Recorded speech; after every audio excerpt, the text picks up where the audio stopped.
SLC exam ಆದ್ಮೇಲೆ sudden ಆಗಿ ನಾನು JEE ಮಾಡ್ತೀನಿ, ನೀಟ್ ಮಾಡ್ತೀನಿ ಅಂತ ಹೋಗೋದು, ಹಂಗೆ ಅದು ರಿಸಲ್ಟ್ ಬರೋದಕ್ಕೆ ಚಾನ್ಸ್ ಇಲ್ಲ.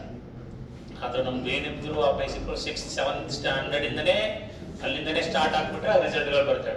ಇಲ್ಲಾಂದ್ರೆ ನಾವೇನು ಡಿಗ್ರಿ ಓದ್ತೀವಿ, ಡಿಗ್ರಿ ವಿಶೇಷವಾಗಿ 1.5 ವರ್ಷದಿಂದ ಇಲ್ಲಿ ಸೇವೆ ಸಲ್ಲಿಸ್ತಾ ಇದೆ.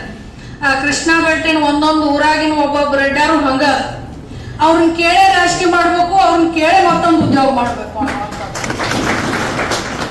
ಪ್ರಾಯಶಃ ನಮ್ಮ ಜಿಲ್ಲೆಯ ಹೆಸರಾಂತ ದಿಗ್ಗಜ ರಾಜಕಾರಣಿಗಳು ಮೊದ್ಲು ಹೋಗಿ ಮೀಟಿಂಗ್ ಮಾಡೋದು ಆ ಬೆಟ್ನ್ಯಾಗ.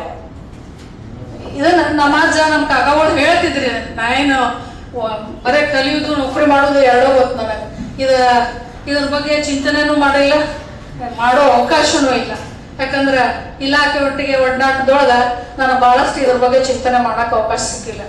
ಆದ್ರೆ ನಮ್ಮ ಬೆಂಕಟ್ಟಿಯವರು ಇಂಥದೊಂದು ಇದೆ ಅಂತ ಹೇಳಿದಾಗ ಬರ್ಲು ಹೋಗ್ಲು ಬೇಡ ಅಂತ ಹೇಳಿ ಜನಾಂಗದ ನಮ್ಮ ಕುಲಬಾಂಧವರು ನನಗೆ ಪರಿಚಯ ಕಡಿಮೆ, ಕನಿಷ್ಠ ಮಟ್ಟದ ನಮ್ಗೆ ಪ್ರಾರಂಭಿಕ ಹಂತದೊಳಗೆ ಯಾರೋ ಪರಿಚಯ ಮಾಡ್ಕೊಳ್ಳೋಣ ಅಂದಾಗ ಕೆಲವೊಂದಿಷ್ಟು ಬೇಡ ಅಂತ ಹೇಳಿದ್ರು. ಪರಿಚಯ ಅವಶ್ಯಕ. ಅದು ಯಾರು ಎಲ್ಲಿಂದ ಬಂದಿದ್ದೀವಿ, ಕೆಲವೊಬ್ರು ಸರ್ಕಾರಿ ಸೇವೆಯಲ್ಲಿ ಇರುವಾಗ ಅಲ್ಲಲ್ಲೇ ಪರಿಚಯ ಆಗ್ತಾ ಇರ್ತೀವಿ. ಇಲಾಖೆ ಒಂದೇ ಆದರೆ ಪರಿಚಯ ಆಗ್ತೀವಿ, ಇಲಾಖೆ ಬೇರೆ ಆಗಿ ಅಥವಾ ಕೆಲವು ಜನ ವೈದ್ಯರಿದ್ದಾರೆ, ಕೆಲವು ಜನ ಇಂಜಿನಿಯರ್ಸ್ ಇದ್ದಾರೆ, ಕೆಲವು ಜನ ರೈತ ಬಾಂಧವರು ಇದ್ದಾರೆ, ಅವ್ರದ್ದೆಲ್ಲ ಪರಿಚಯ ಆಗೋದಿಲ್ಲ ನಮ್ಗೆ.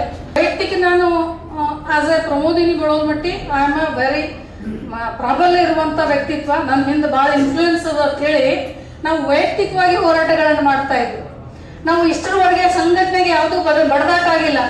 ಯಾವಾಗ ಸಂಕಷ್ಟಕ್ಕೆ ಭಾಳ ಮೈನಾರಿಟಿ ಜಾತಿ ನಮ್ದು ಗೊತ್ತಿರಲಿ ನಿಮಗೆ, ಭಾಳ ಸಣ್ಣ ಕಮ್ಯುನಿಟಿ, ಎಲ್ಲಿ ಹೋದ್ರೂ ನಮ್ಮ ಏನೋ ಸಂಬಂಧಿಗಳು ಸಿಗ್ತಾರೆ, ಸಮೀಪದ ಸಂಬಂಧಿಗಳೇ ಸಿಗ್ತಾರೆ.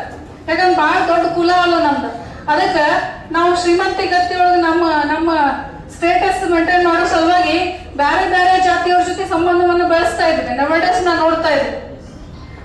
This is happened. ಅದಕ್ಕೆ ದಯವಿಟ್ಟು ನಾನು ಭಾಳ ಮಾತಾಡಕ್ಕೆ ಹೋಗೋದಿಲ್ಲ, ಯಾಕಂದ್ರೆ ಭಾಳಷ್ಟು ಜನ ಭಾಳ ರೆಡ್ಡಿ ಸಮುದಾಯದ ಬಗ್ಗೆ ಬಲ್ಲೋರಿದ್ದಾರೆ, ನನಗೆ ಭಾಳ ಗೊತ್ತಿಲ್ಲ ಇದರ ಬಗ್ಗೆ. ಅದಕ್ಕೆ ಇಂಥದ್ದೊಂದು ಸಂಘಟನೆ ಮಾಡಿದ್ದು ಮತ್ತು ಇಲ್ಲಿ ಕಾರ್ಯಕ್ರಮವನ್ನು ಆಯೋಜನೆ ಮಾಡಿದ್ದು ಅತ್ಯಂತ ಅಭಿನಂದನಾರ್ಹ. ದಯವಿಟ್ಟು ಇದನ್ನು ಯಾರು ಆಯೋಜನೆ ಮಾಡಿದ್ದೀರಿ, ಇಂಥದ್ದೊಂದು ಪರಿಕಲ್ಪನೆ ಬಂದಿದ್ದು ಭಾಳ ಪ್ರಸ್ತುತವಾಗಿ ಚಿಂತನೆ ಮಾಡ್ತಕ್ಕಂಥದ್ದು, ಚರ್ಚೆ ಮಾಡ್ತಕ್ಕಂಥ ವಿಷಯ ಆಗದ. ಅವರಿಗೆ ಮತ್ತೊಮ್ಮೆ ಅಭಿನಂದನೆಗಳನ್ನು ಸಲ್ಲಿಸ್ತಾ ನನ್ನ 2 ಮಾತುಗಳನ್ನು. ಆಮೇಲೆ ನೆಕ್ಸ್ಟ್ 1-2 ಅವರ್ಸ್ ಆದ್ಮೇಲೆ ಮತ್ತೆ ಫೋನ್ ಹಚ್ಚಿದ, ಊರಿಗೆ ಬಾಗೇವಾಡಿಗೆ ಹೋಗ್ಬೇಕು, ಇಲ್ಲ 100 ಹಾಲ್ ಇದೆ ಆಗೋದು ಮಾಡೋಣ. ನೆಕ್ಸ್ಟ್ ಮತ್ತೆ ರಾತ್ರಿ 11 ಫೋನ್ ಹಚ್ಚಿ, ಇಲ್ಲ 200 ದಾಟ್ತದೆ, ಹೆಂಗ್ ಮಾಡೋದು? ಆಯ್ತು ಬಿಡು, 200 ದಾಟಿದ್ರೆ ಇಲ್ಲೇ ಪಕ್ಕದಲ್ಲೇ ಕೃಷ್ಣ ಮಠ ಇದೆ, ಅವ್ರಿಗೆ ಹೇಳಿ ವ್ಯವಸ್ಥೆ ಮಾಡೋಣ ಅಂತೇಳಿ ಅವ್ರಿಗೆ ಹೇಳಿದೆ.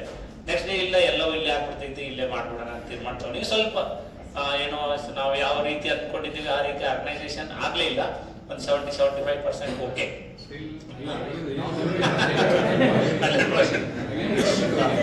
ಏನಾದ್ರು ಸಣ್ಣ ಪುಟ್ಟ ತೊಂದರೆಗಳಾಗಿದ್ರೆ ಸ್ವಲ್ಪ ಕ್ಷಮೆ ಇರಲಿ, ಏನಾದ್ರು ಸಣ್ಣ ಪುಟ್ಟ ತೊಂದರೆಗಳಾಗಿದ್ರೆ ಸ್ವಲ್ಪ ಕ್ಷಮೆ ಇರಲಿ. ಮತ್ತೆ ಜಾಗ ಚಿಕ್ಕದಿದು, ಇದರಲ್ಲಿ ನಮ್ಗೆ ಒಂದು 6 ಕ್ಲಾಸ್ ರೂಮ್ಗಳಿದೆ.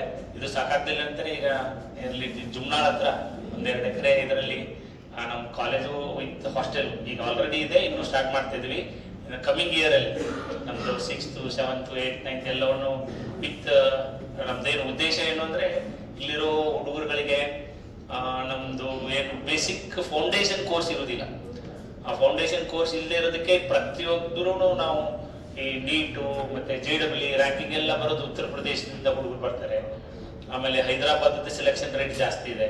ನಮ್ಮ ಹುಡುಗರಿಗೆ ಅದು ಆಗದೆ ಇರೋದಕ್ಕೆ ಕಾರಣ ಅಂದ್ರೆ ನಾವು ಈ PUC ಎಕ್ಸಾಮ್ ಆಗ್ಬೇಕಾ ಅಥವಾ SLC ಎಕ್ಸಾಮ್ ಆದ್ಮೇಲೆ ಸಡನ್ ಆಗಿ ನಾನು JEE ಮಾಡ್ತೀನಿ, ನೀಟ್ ಮಾಡ್ತೀನಿ ಅಂತ ಹೋಗೋದು, ಹಂಗೆ ಅದು ರಿಸಲ್ಟ್ ಬರೋದಕ್ಕೆ ಚಾನ್ಸ್ ಇಲ್ಲ.